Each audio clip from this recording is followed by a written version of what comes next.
And we start with President Donald Trump. He says, quote, "A whole civilization will die tonight," end quote. The president making that threat ahead of his imposed deadline of 8 p.m. Eastern for Iran to make a deal and open the Strait of Hormuz. It comes as the president says the U.S. and Iran are having heated negotiations. Meanwhile, overnight, the U.S. struck military targets on Iran's strategic Karg Island. This, according to a U.S. official. CNN's Michael Yoshida has the very latest.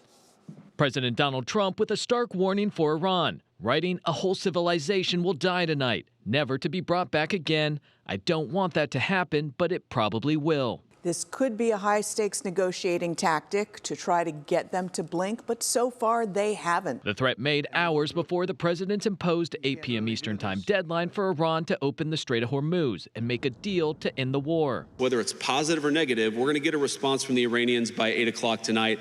I hope they make the right response. Overnight, U.S. strikes hit military targets on Iran's Karg Island, where almost all the country's oil is exported from, according to a U.S. official who added the strikes did not target oil facilities. It's a very small place, but there's a significant amount of economic activity there, and that economic activity does, in fact, benefit the Iranian Revolutionary Guards and the Iranian military. This video appearing to show a human chain forming around an Iranian power plant.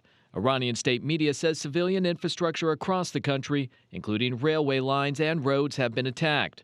Israel saying Tuesday its strikes are targeting railways and bridges in the country used by the military. Going after the bridges and railroads and things like that it makes it more difficult for Russia or China to get overland support in.